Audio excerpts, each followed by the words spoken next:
So you've been working a lot on doing Facebook ads, and This video is brought to you by EpiPies Academy. every time somebody starts a business, their main marketing strategy is, I'm going to market on Facebook, Twitter, and giving away business cards and flyers. So that's part of everybody's initial marketing strategy. So tell us, you do specifically paid Facebook marketing.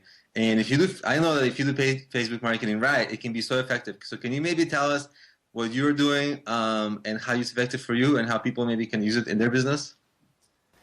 Yeah, free or paid. Facebook is definitely harder to get a further reach, but in the paid space, the best bang for your buck right now is still probably in the Facebook ad space. Releasing unpublished posts, to generate leads is the best way to build your mailing list. You can also do it to build likes and shares, but more than likely it should be focused on building your list, because eventually, if Facebook, does potentially, do like what MySpace does, you really want to get those leads over onto your own mailing list so you can eventually retarget them later. So really the trick to Facebook is really no trick at all. It's a lot of iteration and a lot of hard work to figure out what ads are actually working. So you can use the ad manager inside Facebook, and there's a section on there called unpublished posts. You can generate an image, put that image in your ad with a nice headline and some short text. And the difference between an unpublished post and a direct post or a boosted post is that when you click the image, it actually takes you away from Facebook onto the landing page to collect the lead. If you use a boosted post or the other regular posts, it just takes you to a certain section inside of Facebook.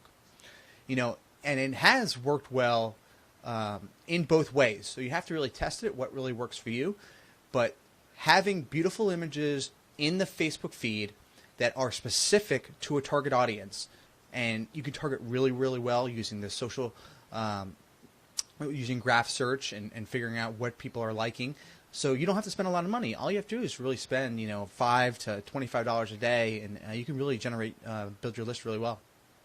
That's cool. Yeah, I think I've been hearing, well, not I think, I have been rehearing a lot of good things about that specific Facebook targeting that you can do, because there's no targeting like that. I mean, you can target with Google, but it's a very different kind of targeting.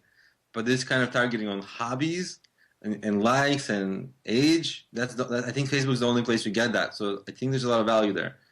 Yeah, and you can directly target your competitors or people who may like similar pages to yours. So it's a very good way to spend money and get a really good ROI. It's also a great way to get people into your webinars. Webinars are a really great way to build your list because it's all about that personalization and that human factor. People want to work with people that they like. So doing webinars allows you to give away free value and then potentially have a hook at the end. But you're finding a way to connect with your potential audience on a personal level through your webinars, getting feedback during the webinars, getting questions asked, and then building your email list at the same time.